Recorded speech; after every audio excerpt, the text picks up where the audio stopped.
touch me again, and I'll end you." Her voice was steel, her eyes locked on the billionaire who had orchestrated the downfall of everything her father built. But instead of stepping back, he smiled like she'd just passed some dark, calculated test. What he said next shattered everything she thought she knew about the war they were in and who had already won. The smell of wet cement clung to the back of her throat. Drills howled somewhere on the lower floors, echoing up the steel skeleton of the unfinished high-rise. Dutton stood at the edge of the top deck, steel-toe boots aching, yellow work shirt stuck to her spine, and the kind of fatigue that turns into static behind your eyes. 12-hour days weren't unusual. 12-hour days while waiting for a bank to decide whether her family's company would live or die, that was new. She wiped her hands on her jeans, smearing dust into denim already ruined by weeks of rain and bad news. Her father's ghost lingered everywhere, in the rebar, in the payroll sheets tucked under her arm, in the way the foreman wouldn't meet her eyes this morning. She'd held this company together with caffeine, grit, and enough pride to keep vultures circling instead of landing. But they were getting closer. They always got closer before a fall. That's when the helicopters started circling. A sleek black model drifted overhead, low enough for the workers to pause and look up. Phones went into pockets. Language got polite. Even the gruffest welders straightened their backs. Only one man made construction crews behave like school kids. Jeffrey K. Sampson. Thank you for sticking around with me, my wonderful story family. If you're already hooked in for today's story and ready to enjoy it, click subscribe and let me know in the comments where you're watching from. Because tomorrow, I will be giving you another story just as interesting as this one. And you don't want to miss it. The billionaire with a chain around his neck and entire cities in his pocket. He didn't just buy companies, he dissected them, rearranged them like machines, sold the pieces, made billions from the remains. Dutton had only seen him in headlines, mostly about hostile takeovers, and some feature once that described him as ruthless, charming, and godlike in litigation. Now, apparently, he was here. She didn't meet him that morning. He didn't visit job sites like a project manager. He moved chess pieces, then waited for the board to crack. The meeting came hours later. A summons, not an invitation. Hotel rooftop conference room. Long table. Sharp suits. A contract with her name on it, and a quiet legal assassin who slid it across the table like it was a menu. Sampson barely spoke. His lawyers did the math. 0 debt, buyout completed by month's end, legacy name stripped from the building, and one final clause that made her stomach turn. Strategic advisor, exclusive to Sampson Global Holdings. Translation, play nice and sign away your spine. She read it twice, then laughed. "You don't want my expertise," she said, voice low, sharp enough to slice open the boardroom's fake civility. "You want obedience." Sampson looked up for the first time then. Their eyes met across oak and tension. He didn't blink. Neither did she. By the time the meeting adjourned, she'd humiliated him in front of his team, called out the buried clause that erased her father's name, tossed his NDA back across the table, and walked out without waiting for permission. That should have been the end of it. Instead, hours later, she found herself alone on the hotel's marble terrace. The storm had started as a drizzle. Now it was rain, clean and bitter. The kind of rain that made the world feel sharper than usual. She stood near the edge, watching headlights crawl along wet city streets far below. when she heard the soft sound of shoes on tile. Not a security guard, not a waiter. Him. Jeffrey K. Sampson stepped onto the terrace like he'd been waiting for this moment. Blue suit darkened with water. Gold chain still gleaming like it feared nothing. His tie was undone. His eyes were clear. And the smile he wore wasn't victorious. It was interested. She turned, instinctively creating distance. He didn't close the space. Not yet. Just spoke. "You were impressive in there," he said, voice low, like apology worn thin. "Most people don't tell me no. Fewer do it in front of witnesses." Then he stepped forward, a little too close, and reached out, hand moving toward her cheek, fingers lifted like he might brush wet hair behind her ear. That's when she hit him. Not a slap, not violence, just her palm, flat against his chest, pushing him back. "Touch me again," she said coldly, "and I'll end you." The wind caught her words and carried them across the terrace. He didn't retreat. He just smiled. Not smug, not amused, intrigued, like she'd just become the most fascinating thing in his orbit. "I look forward to seeing what that looks like," he murmured. "Miss Dutton." She left before he could say anything else. Back straight, heartbeat furious, footsteps echoing off tile slick with rain. She didn't look back, because if she had, she might have seen it, the way he watched her go, like he'd already started planning his next move. Dutton didn't sleep. Rain still clung to her skin even after 3 towels and a scalding shower. The words she'd said, "Touch me again, and I'll end you," echoed louder in the quiet of her house than they had on the marble terrace. Her father's house, technically, 1 story, old bones, and filled with things she hadn't had the time or courage to throw away. His boots still sat by the door, blueprints stacked along the kitchen wall. A coffee mug with numbers 1 boss in chipped red letters sat on the table beside a growing stack of unpaid invoices. She passed the thermostat without touching it. Heat cost money. Pride cost more. And tonight, she was burning on both. "Morning," came a voice from the hallway. Aunt Mary shuffled in wearing a fleece robe and holding a pill organizer like it was a prayer book. Her lungs were shot from 30 years in drywall. The state paid her to be sick. Dutton paid everything else. "You're up early," Mary said, pouring hot water over a tea bag, eyes flicking to the checkbook Dutton hadn't moved in 2 days. "Couldn't sleep." Mary didn't push. She never did. Dutton's phone buzzed.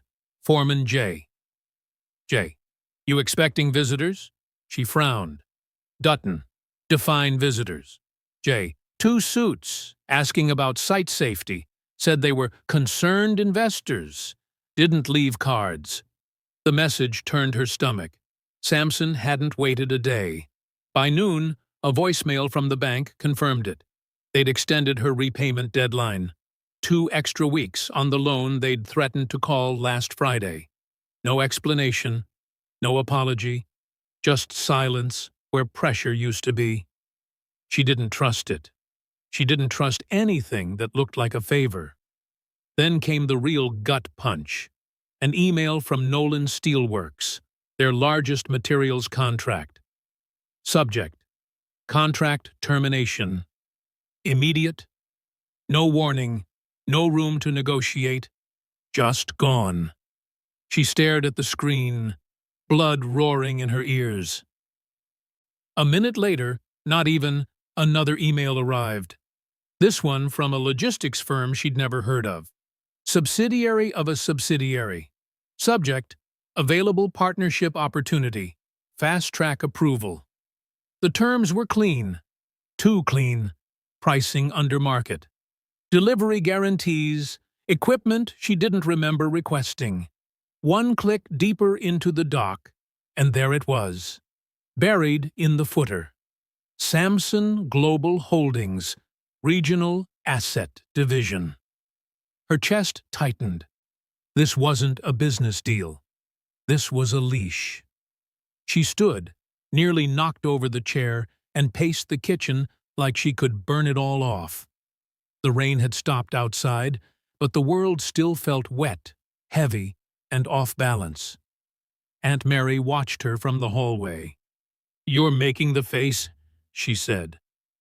"What face? The one that looks like your father when he knew he was getting screwed and had to pretend he wasn't." Dutton didn't answer. Couldn't. Instead, she pulled up the budget again. Red numbers stacked like a warning label. Payroll due Friday, credit maxed. No backup plan. Jeffrey Sampson wasn't offering a deal. He was offering oxygen, right before tightening the noose. Still, she didn't call him. Not out of strategy, just raw, stupid pride. And anger. The kind that makes you stand your ground even when it's crumbling under your boots. The next day, she was back on site. Her crew moved with caution. A few nodded. One avoided her altogether. In the brake trailer, she overheard them. Two project managers in hard hats and Samson blue polos, whispering over coffee. "Didn't think he'd go this far," one muttered.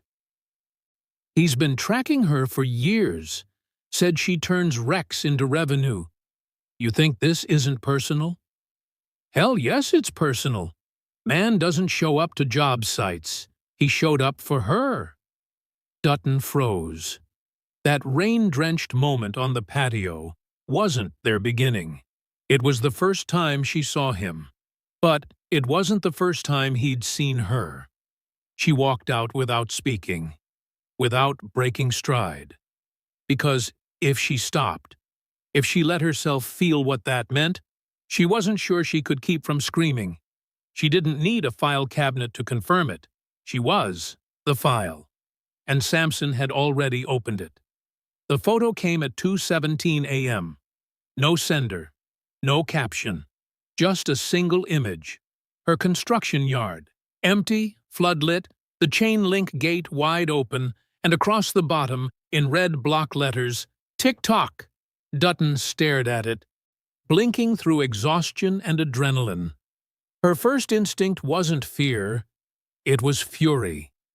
She dressed in under 2 minutes, boots unlaced, hair still damp from the shower she hadn't finished. By 2:38, she was at the yard's gate, headlights cutting through drizzle and dust. The padlock hung twisted. The camera she'd installed last year, a cheap, half-working thing, had been ripped clean off its mount. Someone had been there, close enough to take the picture, close enough to mean it. She didn't sleep. By morning, she was back at the site with coffee that tasted like metal and nerves grinding in her chest. The accident came just before lunch.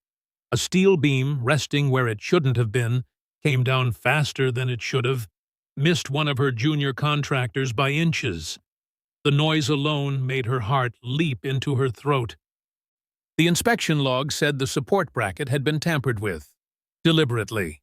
Dutton ordered a site lockdown. She called the police, filed a report, and kept her crew on site with extra hazard pay and a safety audit checklist. Then, just after 3:00 p.m., the second surprise of the day arrived. Jeffrey Sampson. No convoy, no fanfare. Just him, same blue suit, hair too perfect for a construction site, expression unreadable, walking the perimeter with a kind of calm that irritated her on sight. "I heard there was an incident," he said without preamble. "Thought I'd take a look." "You don't own this site," she snapped. He didn't answer, just scanned the damaged scaffold, then turned to her. "Your bracket welds are subpar on the east support," he said. "Corner rigs off-level by 3 degrees. And your perimeter lights need backup power. You'll be hit again." She clenched her fists. How do you know that? Because if someone wants you scared, they're not finished. He pulled a card from his coat and tucked it into the edge of her clipboard. Call this number. My head of security. He's effective. I'm not hiring private muscle. No, he said. You're accepting backup. Then he left. No arguments, no pressure, just another move in whatever game he thought he was playing. She tossed the card in her truck's glove box and told herself it'd stay there. It didn't. 3 days later, someone keyed the words "walk away" across the side of her pickup. Deep, jagged, personal. She made the call that night. By morning, new cameras were mounted outside her office, installed quietly, efficiently. She didn't authorize them. A week later, a black sedan started showing up on the curb when she worked past 8. The driver, polite, professional, handed her coffee and waited without speaking. When she asked who sent him, he smiled and said, "Mr. Sampson likes his investments safe." Investment. The word sat wrong in her mouth every time she thought it. Because that's what this was, not charity, not support, not even manipulation. It was ownership. And the worst part? She hadn't said no. Not after the beam. Not after the keying. Not after a second anonymous message showed up in her inbox with her home address and the words, "You have until Friday." She didn't tell Mary, didn't tell her crew. She just moved through the days with a knot behind her ribs and the knowledge that her life was becoming quieter, safer, and less hers. The next time she saw Sampson, it was on the edge of the build site, just after dusk, when the city turned gold and the machines went still. "You think this is helping?" she asked, stepping into his shadow. "I think you're breathing." "I was breathing before you showed up." "Not for long." She folded her arms. "You don't protect people, Sampson. You isolate them. You wrap their problems in silk and call it mercy." He didn't flinch. "You'd rather be scared than beholden. I get that. But one of those gets you killed." She stared at him, jaw tight. "You don't get to own my fear." He smiled, faintly, frustratingly. "You're still the one choosing." Later that night, back in her office, she watched the new camera feed flicker to life on her monitor. Crystal clear footage. Time-stamped. Motion alerts set. Her world was safer now. But it felt like a cage built with clean hands, and the only one holding the key was the man she'd threatened to end. The lobby of Sampson Global Holdings was glass and silence and marble. The kind of place built to make people feel small the moment they stepped inside. Dutton didn't. She marched across the polished floor in her scuffed steel-toe boots and a hard hat still dusted with sight grit. Her yellow work shirt clashed so hard with the suits around her that one receptionist actually flinched. Good. She didn't wait for an escort. She didn't sign in. She took the elevator like she'd been doing it for years, punched the top floor like it owed her something, and walked straight past 2 assistants who moved too slow to stop her. The doors to Jeffrey Sampson's office were already open. He stood at the far window, skyline behind him. Suit the color of storms, hands in his pockets. "You changed my contract," she said without preamble. "You don't own my sites." He turned slowly. No surprise. No apology. Just that maddening calm he wore like armor. "I improved your timeline. You overrode my permits. I streamlined your bottlenecks." She crossed the room. "You're not streamlining. You're testing how much control you can take before I scream." His lips quirked, almost a smile. "You're already screaming. "No," she said, stepping close. "This is me being polite." Then she saw it. His tablet, resting on the edge of the desk. The screen was still on. A folder sat open. Dutton, 5YR track. She didn't ask. She grabbed it. The silence between them stretched as she scrolled. Photos, dozens, from sites she'd worked on years ago. Her name on progress reports. Her notes in the margins. Financial summaries of her bids. Bids she'd lost by razor-thin margins. An internal email. Dutton turned around the Millbrook contract. No bailout, just grit. Recommend continued observation. Then, her father's obituary, attached to a market analysis of their firm's collapse. "Jesus Christ," she whispered. She looked up. "You've been following me." "For 5 years," he said simply. "Longer, if you count your father's work." "Why?" He stepped closer. Not menacing, careful. "Because you do the impossible with nothing. Because you win battles you shouldn't even be in. Because you scare the hell out of the men I trained to take over this city." She blinked, hard. "That's not admiration. That's obsession." "No," he said. "That's recruitment. Or it was, until I realized you'd never walk through the front door if you knew I was holding it open." "You think this is flattering?" He didn't answer. She stared down at the tablet, screen dimming. Her face stared back from a site photo. Tired, determined, younger. The idea that he'd watched her climb every rung of the ladder without saying a word made her skin crawl. "You rigged contracts," she said, voice low. "You created setbacks just to see how I'd respond. I removed obstacles that would have destroyed you. I didn't expect you to turn them into launching pads. You manipulated my life. I invested in it." She laughed, sharp and bitter. "You still think this is a compliment?" "I think it's the truth." Something inside her cracked. "I can't do this anymore," she said quietly. "I'm holding it together with duct tape and panic attacks. One wrong subcontractor, one late shipment, and I lose everything my father built." There, she'd said it out loud. The fear that kept her awake, that ate her alive behind every confident glare and stubborn refusal. Jeffrey didn't smile this time. He studied her face with something close to regret. "You don't have to lose," he said. "Not if you stop pretending you're alone." He moved toward the desk, picked up a folder she hadn't noticed before. Slid it toward her. A full partnership proposal. Fair terms. Her name stays on the company. Equal vote on all decisions. Debt wiped. Protection included. A golden ticket with a lock built into the frame. She didn't touch it. "I'd rather drown than owe you."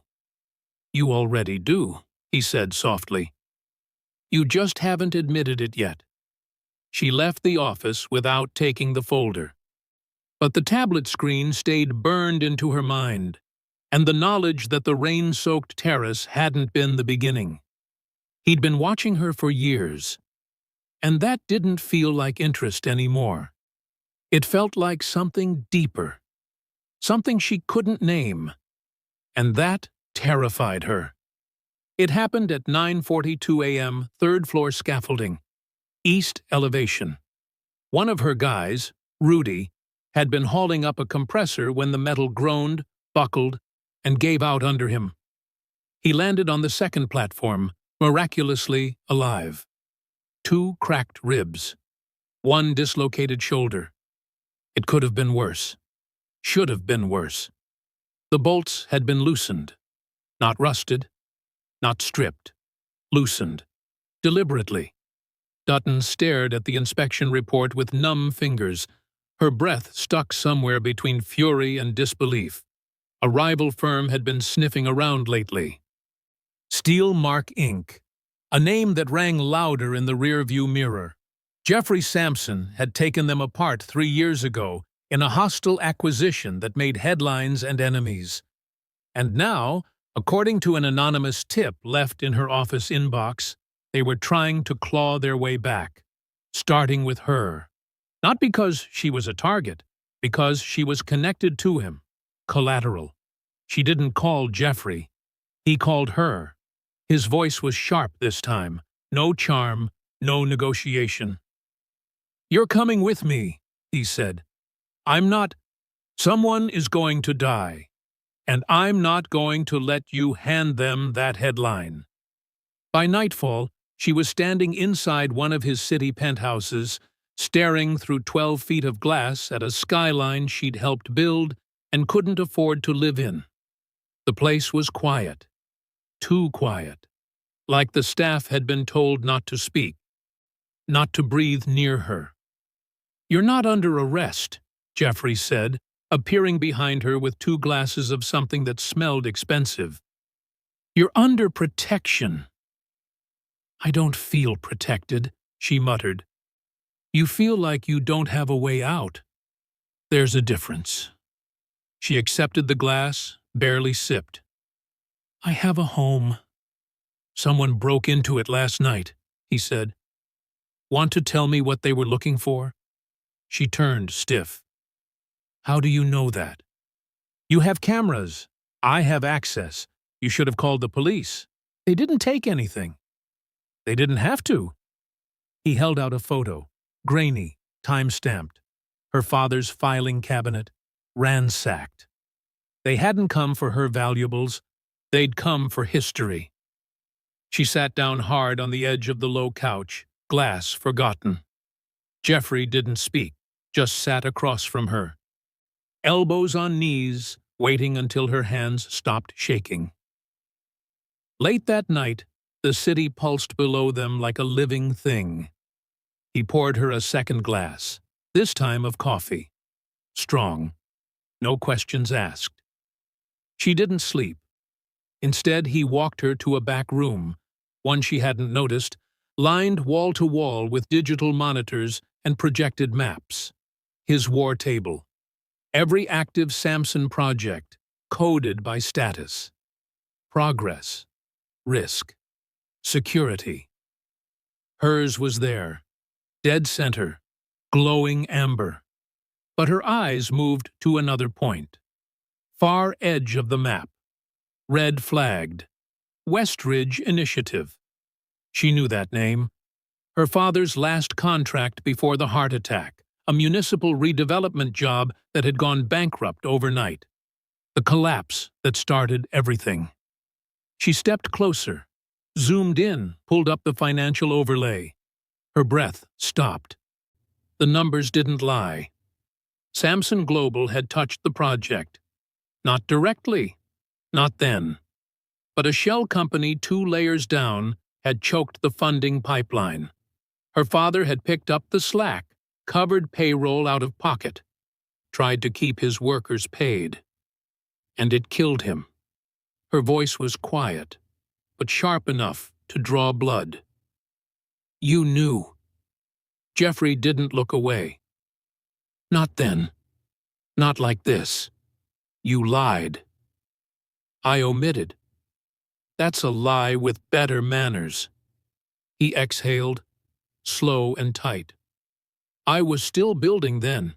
Pieces moved fast. Some damage wasn't tracked. Not until later." She stared at him. Not the man in the blue suit, but the one who stood behind power like it was a wall. "You knew what this would do to me," she said. "I thought you deserved the truth." "You think that's what this is?" He said nothing. She turned back to the screen. Her father's last contract stared back at her in red. The color of blood. The color of warning. And something colder crept into her chest than she'd felt in a long time. Dutton waited until the penthouse lights dimmed and the city went quiet. That middle-of-the-night stillness where even the security staff looked human. Jeffrey was gone. Meetings in London. 24 hours to herself. She moved fast. Back in the operations room, she pulled up the Westridge files again. The ones tied to her father's last project, the red flag glowing like a wound. She copied everything: contract drafts, financial ledgers, internal emails from shell companies with Samson Global buried 3 layers deep. Then she searched harder. Legal memos, risk assessments, a report marked confidential, projected collapse timeline, Q3 20XX. It was dated 2 months before her father died. She dumped the files onto a flash drive and left before the cameras could catch her face. The next day she met with someone who owed her a favor, a retired city planner named Mark Henley, who used to audit public contracts before they disappeared into private hands. He looked at the data like it tasted bad. "They buried the insolvency in delayed permits and fake bids," he said. "Standard Samson play. They isolate the risk, offload the loss, and walk away clean." Dutton stared at the paper between them. "My dad picked up those costs," she said quietly, "covered the payroll for both firms. He died 4 days after that project went under." Henley didn't offer condolences, just facts. That wasn't a coincidence. She left his apartment and drove aimlessly for an hour, barely seeing the city through the windshield.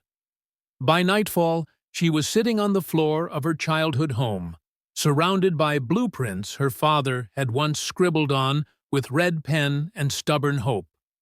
She laid his drawings out beside the printed pages from Jeffrey's files. Old ink versus digital calculus. Dream versus weapon. She found his handwriting on the last page of a structural design.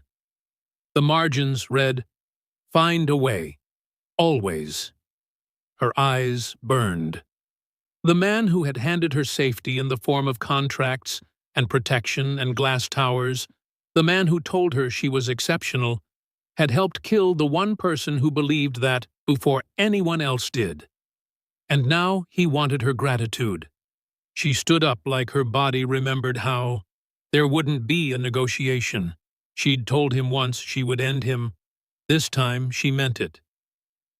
The next week blurred into motion. She started building a dossier, meticulously, like a demolition plan. Emails, off-record financial trails, whispers from old employees too tired or angry to stay quiet. Even a whistleblower from the shell company tied to the Westridge collapse, willing to go public if she went first. It was slow work, painful, but it felt like breathing again. She didn't need revenge. She needed truth. And if that truth dismantled Jeffrey Samson's empire, then so be it. The complication came quietly. On a Tuesday afternoon, her foreman called with news.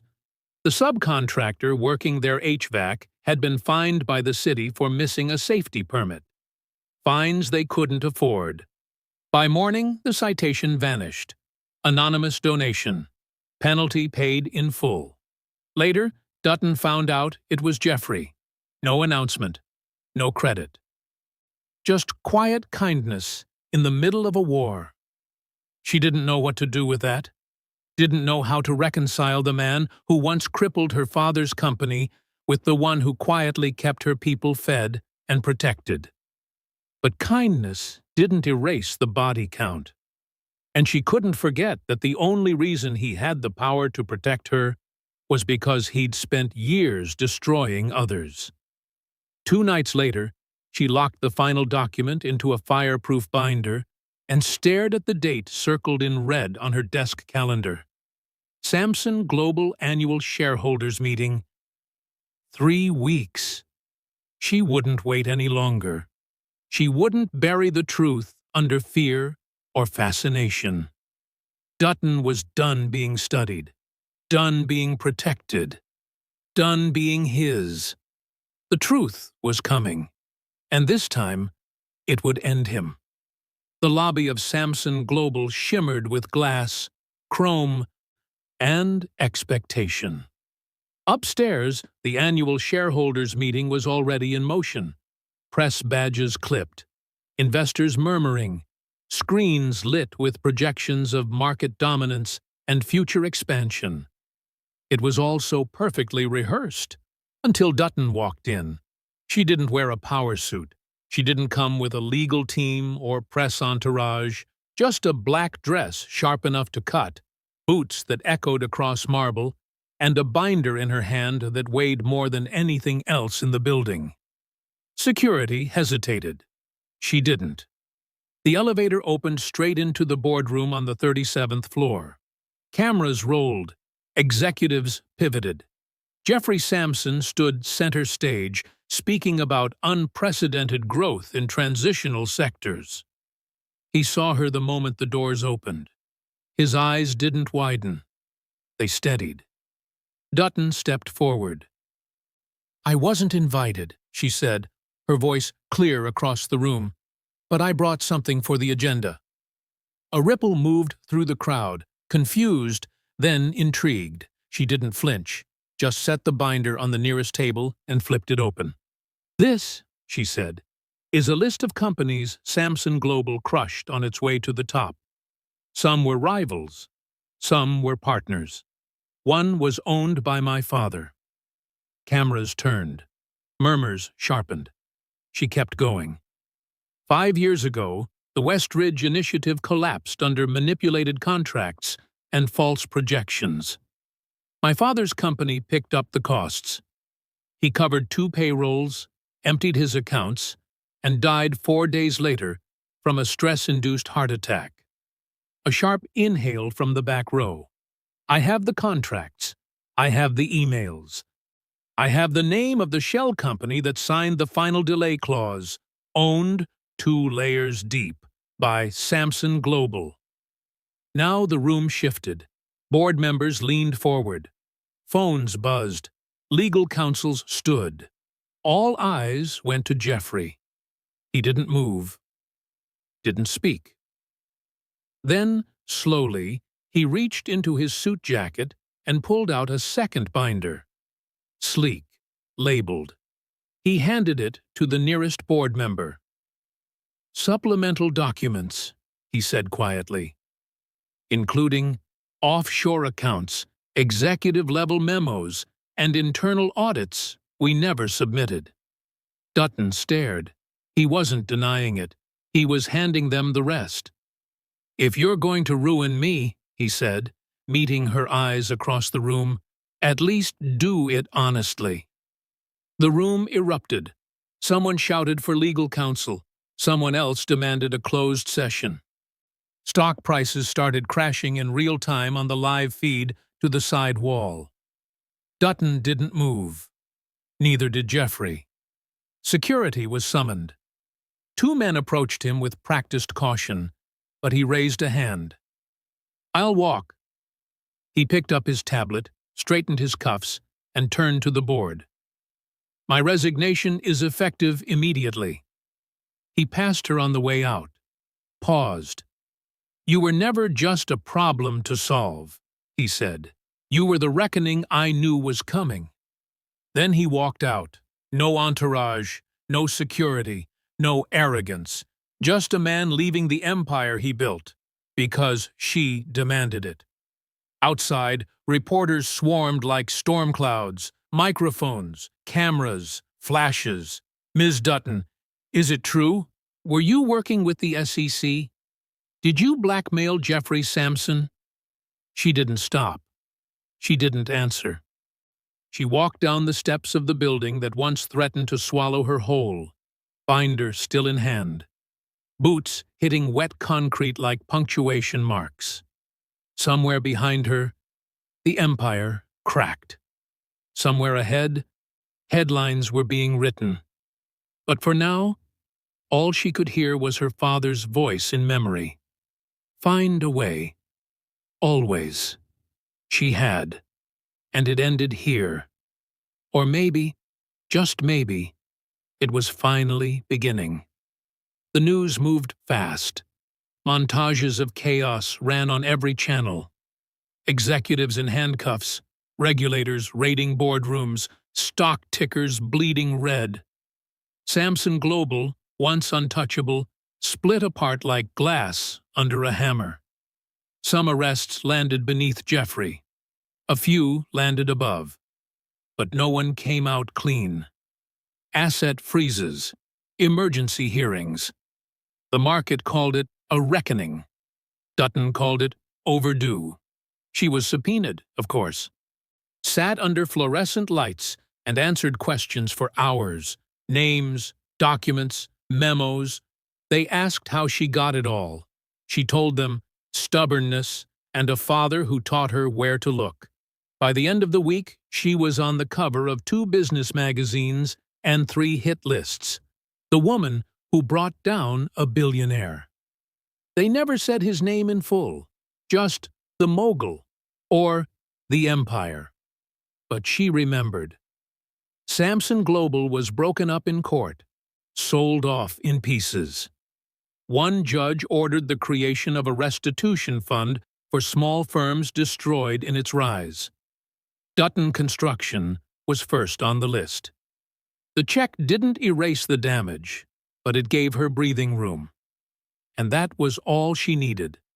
She paid her crew double for the next project, gave full health benefits to her foreman, added safety redundancy to every site, even when it cost more. Investors came slowly, ethical ones, a local union trust, a renewable housing fund. A mid-tier firm that had once lost everything in a Samson merger quietly offered her $500,000 in seed money. She turned it into something bigger. Dutton Construction didn't just survive, it became the blueprint for what the industry could be when power wasn't the goal. Stability was. The interviews kept coming. Forbes, local radio, a construction podcast she didn't even know existed. People wanted to hear her story, the grit, the guts, the threat that started it all. She never told them what came after. Not really. Not about the silence, the exhaustion, the way her body ached without adrenaline like it had forgotten how to live in stillness. She slept 3 hours a night, sometimes less. Drank more coffee than was probably safe. Missed birthdays. Forgot to eat. Her aunt gently reminded her to breathe. But it was never enough. Victory, it turned out, didn't taste like triumph. It tasted like ash. Then, one morning, a plain white envelope appeared on her desk. No return address. No markings. Inside, a deed. Transferred ownership. The luxury estate from the night of the storm. Marble terrace, stone pillars. City view, in her name, tied to a trust that hadn't existed before last month, and a single note, handwritten in precise black ink. You said you'd end me. Thank you for doing it properly. JKS. She read it once. Then again, there were no threats, no apologies. Just a man's signature at the bottom of a legacy he no longer owned. She sat back in her chair, the paper soft in her hand, and let the weight of it settle into her lungs. She hadn't heard from him since the day he walked out of that boardroom. Rumors said he sold off everything else, personal assets, shares in untouchable holdings, and vanished before prosecutors could press further. Some said he fled the country. Others said he paid restitution privately and disappeared on purpose. Dutton didn't believe in ghosts, but part of her wondered if that was what he had become. Not gone, just changed.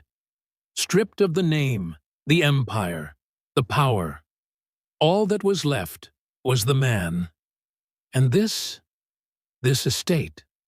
A gift, or a surrender, or something in between. She placed the letter back in the envelope and tucked it in her desk drawer. Didn't tell anyone. Didn't go see the house. Not yet. But the deed sat there like a weight. Clean, legal, real. A final move in a game she no longer played, and outside her office window, the city kept rising. Cranes swinging, steel climbing, dust turning into something permanent. She wasn't done. Not yet. But she had built something from the ruins, and maybe one day she'd open that door again. The rain started just after sunset. Not a drizzle this time. Real rain, sharp, silver, and steady. It drummed on the roof of the estate like it had a memory to chase. Dutton stood in the doorway, watching it hit the marble terrace she now legally owned. The columns were the same. So was the view. Glassy city lights scattered across the dark like someone had spilled stars across concrete. Months had passed since the boardroom, since she'd walked out of Samson Global and watched the empire shatter behind her. Tonight, she wasn't here for closure. She was here because she'd built something of her own, and this place no longer felt like his shadow. It felt like a question. She stepped outside, boots slick against the stone. The rain caught in her hair, on her lashes, cold and familiar. She wasn't surprised to see him. Jeffrey stood near the far edge of the patio, just beyond the cover of the archway. No umbrella, no entourage, just him, soaked through in a dark suit that didn't try to impress. He turned when she approached. "You always did like dramatic weather," she said. He smiled, not wide, but real. "You came. I own the place. You didn't have to keep it." "I didn't keep it for you." A pause, then, "I know."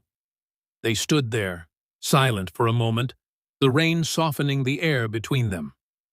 "How's the company?" he asked. "Busy, loud, honest. I read about the Midtown project. Full union contract, right?" She nodded. "No corners cut, no blood on the blueprints." Another pause. Then came the question, soft but not uncertain. "That night, when you said you'd end me," his eyes met hers. "Did you mean it?"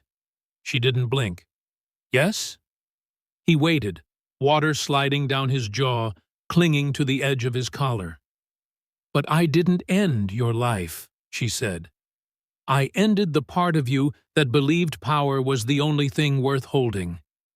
The version of you that thought owning people was the same as protecting them." He said nothing, just listened.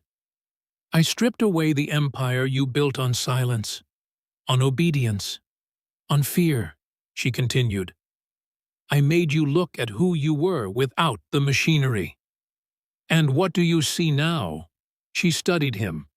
No empire, no chain. Just a man who finally shut up long enough to hear something other than his own voice. The rain picked up, hitting the stone hard. "You think that version of me deserves a second chance?" he asked. "I don't think I get to decide that." "But you ended me." She nodded. "And somehow, you're still here."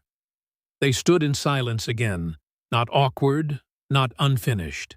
Just heavy with something unspoken. Obsession didn't feel like the right word anymore. It felt like recognition. Like standing across from someone who had once tried to conquer you and now simply saw you. She turned to go, paused at the edge of the doorway. "If you ever touch my company again, Samson," she said without turning, "it'll be because I hired you." Behind her, a low laugh broke through the storm, the first honest one she'd ever heard from him. She didn't smile, didn't turn back, just walked inside, the rain dripping down her face, her boots leaving prints across the stone. She'd survived him. She'd ended him. And still, in the ruins of everything he was, something had grown. Not love, not trust. Something else, something without a name. Thank you for watching this story to the end. If you enjoyed this story, you will surely love the next one. It's as crazier and more intriguing as you can ever imagine. So do check it out. Click on the image showing on your screen right now to watch the next one.